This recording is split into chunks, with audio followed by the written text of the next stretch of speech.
Welcome back students. I am Manish Mishra and ये जो series है क्लास 8 की, इसमें मैंने 2 चैप्टर डिस्कस कर चुका है। वो है रैशनल नंबर्स और एक्सपोनेंट्स। ये 3rd चैप्टर है, linear equation in one variable.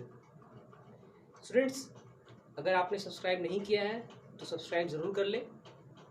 तो चलिए स्टार्ट करते हैं ये चैप्टर। तो लीनियर इक्वेशन स्टूडेंट्स है क्या?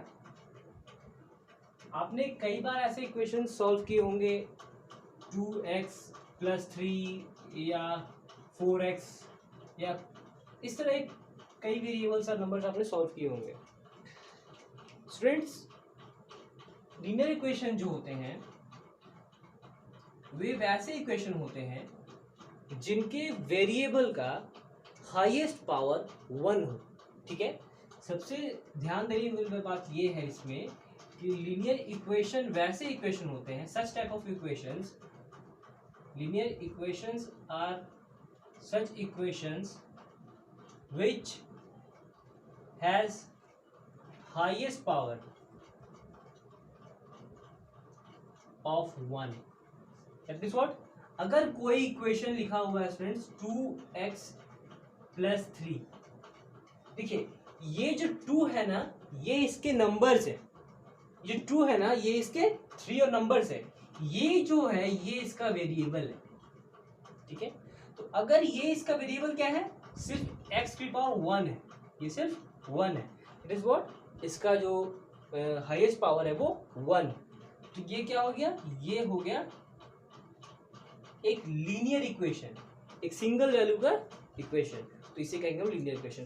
क्या अगर कोई नंबर ऐसा लिखा हो 2x² या क्यूब, क्या ये लीनियर इक्वेशन है? नहीं, ये लीनियर इक्वेशन नहीं है। क्यों नहीं है? क्योंकि ये मोर देन 1 वैल्यू है इसका। ठीक है स्टूडेंट्स, अब देखिए, अब आगे बढ़ते हैं दूसरी चीज की ओर। जब भी लीनियर इक्वेशन स्टूडेंट्स बनता है, इस पे हम लोग 3 से 4 चीजें ध्यान देते हैं। वो क्या है? पहले आप कुछ चीज जान जाइए, जैसे कि 2x + 3 लिखा हुआ = 7। ठीक है, इसे हम लोग कहते हैं लेफ्ट हैंड साइड, इसे कहते हैं हम लोग लेफ्ट हैंड साइड, इसे कहते हैं हम लोग राइट हैंड साइड। ठीक है, और ये है इक्वालिटी। ठीक है, ये है इक्वालिटी। ये इंट्रो है। ठीक है, इस पे हम लोग कुछ क्वेश्चंस पे डिस्कस करेंगे आखिरी पे। और एनसीईआरटी और दूसरे बुक्स पे, आईसीएसई बुक्स पे बेस्ड कुछ क्वेश्चंस भी अगले हम लोग सेशन में स्टार्ट करेंगे। ठीक है, तो इसे कहते हैं हम लोग एलएचएस, इसे कहते हैं आरएचएस, और ये है इक्वालिटी। और ये जो एक्स है ना, ये इसे कहते हैं वेरिएबल। लीनियर इक्वेशन है या वो नहीं है, वो डिपेंड करता है इसी एक्स पे। ठीक है, अगर ये मोर देन पावर 1 है तो वो लीनियर इक्वेशन नहीं है। अगर वो लेस देन, अगर वो सिर्फ एक ही है, सिंगल है, तो वो लीनियर इक्वेशन है। चलिए अब आगे बढ़ते हैं।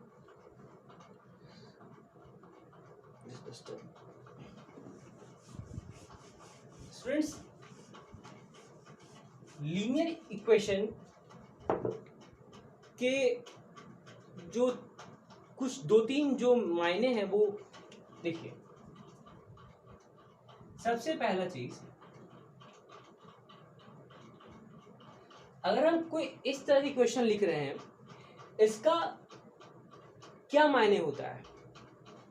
इसका मतलब ये होता है कि =2 के लेफ्ट हैंड साइड पे और =2 के राइट हैंड साइड पे जो वैल्यू है वो कहीं ना कहीं सेम है, वो इक्वल है। ठीक है, =2 के लेफ्ट हैंड साइड पे और =2 के राइट हैंड साइड पे जो वैल्यूज है वो कहीं ना कहीं इक्वल है। ठीक है, जैसे कि आप मान लें, अगर आप 2x - 3 यहां पर लेते हैं, ठीक है, = 7। ठीक है, अगर आप ये x के जगह पे 5 पुट करो, x के जगह पे अगर आप 5 पुट कर दोगे तो हो जाएगा 2 × 5 - 3 = 7। ठीक है, तो हो जाएगा 10 - 3 = 7। तो ये 7 = 7। देखिए, LHS और RHS दोनों के जो वैल्यूज है ना, वो इक्वल है, ठीक है। तो दोनों तरफ जो है ना वो वेल बैलेंस्ड होते हैं। आपको बस सॉल्व करना है और उस वेरिएबल का वैल्यू निकालना है, ठीक है। उस वेरिएबल का वैल्यू निकालने हम लोग अभी सीखेंगे, ठीक है। अब वो कैसे निकालना है, उसके 2 से 3 तरीके हैं। देखिए इसमें, चलिए now will learn how to find values, ठीक है। हाउ टू फाइंड वैल्यूज, चलिए एक क्वेश्चन उठाते हैं, या हाउ टू सॉल्व, चलिए हाउ टू सॉल्व लिखते हैं। पहला क्वेश्चन लेते हैं, एक सिंपल क्वेश्चन है कि 2x - 3 = 7, इसे ही लेते हैं। चलिए 2x - 3 = 7। अब देखिए स्टूडेंट्स, इक्वल टू के इस तरफ जो है ये -3 है, ठीक है, और इक्वल टू के उस तरफ 7 है। ये दोनों में जो वेरिएबल है वो कांस्टेंट है, ठीक है। 3 भी कांस्टेंट है और 7, क्योंकि इसमें कोई भी वेरिएबल, कोई भी अल्फाबेट इससे एडजॉइंट नहीं है। सिर्फ 2x जो है ये एक इकलौता ऐसा है जिसमें इसके साथ x है। तो आप क्या करोगे, सेम वेरिएबल का जो नंबर है उसे आप एक तरफ रखोगे और बाकी जो अलग है उसे आप RHS पे ले जाओगे, ठीक है। तो अगर आप ट्रांसपोजिंग करोगे, अगर आप ट्रांसपोज कर दोगे, मतलब कि आप इसे RHS की तरफ ले जाओगे, तो ये क्या हो जाएगा, 2x = 7 + 3। प्लस कैसे हो गया ये, क्योंकि हमने -3 को इक्वल टू के इस तरफ ले गया, ठीक है। whenever you take minus from this side to that side of equal, it becomes plus, ठीक है, वो प्लस हो जाता है, उसका अपोजिट साइड हो जाता है वो। तो ये क्या हो गया, 2x = 10, ठीक है। अब क्या करोगे आप दोनों तरफ अगर 2 से डिवाइड कर दोगे तो, ठीक है, बाय डिवाइडिंग बाई 2, अगर आप दोनों तरफ 2 से डिवाइड कर दोगे ना, 2x/2 और 10/2, 5 तो ये x = 5। ये इस तरह हमने वैल्यू को जाना, किया कुछ नहीं, बस एक इक्वेशन को हमने पहले उसे अरेंज किया। अरेंज इन द सेंस कैसे, वेरिएबल एक तरफ और जो नंबर्स है वो एक दूसरी तरफ। तो इस नंबर को मैंने इक्वल टू के उस पार भेजा और इसे ऐड किया। ऐड करने के बाद ये दोनों को 2 से डिवाइड करके एक x का वैल्यू लिया। ये सॉल्यूशन है इसका, ठीक है। अब दूसरे क्वेश्चन उठाते हैं। ये क्वेश्चन है ये क्वेश्चन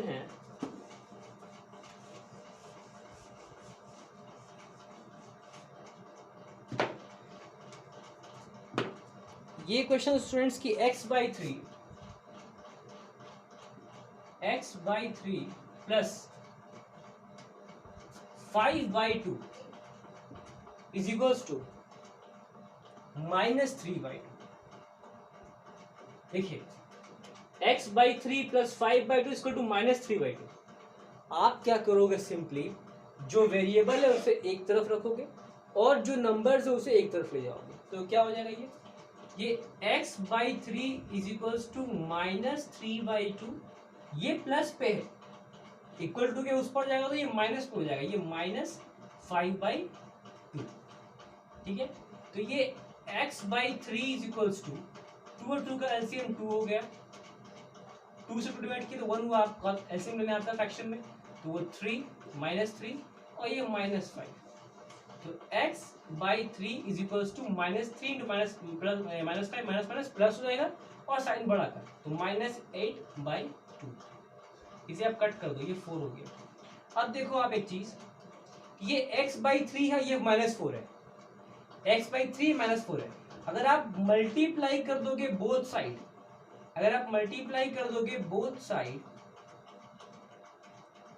बाई 3, अगर आप मल्टीप्लाई कर दोगे बोथ साइड बाई 3, तो ये हो जाएगा x/3 इंटू 3, ठीक है, इक्वल टू -4 इंटू 3, ठीक है। ये 3 कट जाएगा, ये बचेगा x इक्वल्स टू -12। समझे?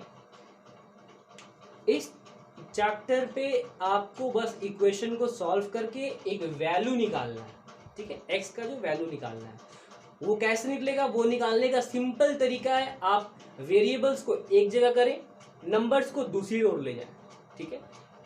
और जिस तरह वो कंडीशन है ना, आप जैसे मैंने यहाँ पर ट्रांसपोज किया इसे, मतलब इसे दूसरी ओर ले गया, तो वैसे आप देखें कि जो नंबर्स उसे एक तरफ रखें और जो वेरिएबल्स एक तरफ रख करके एलसीएम लेकर के आप माइनस प्लस करके आप इसे सॉल्व कर सकते हैं, ठीक है।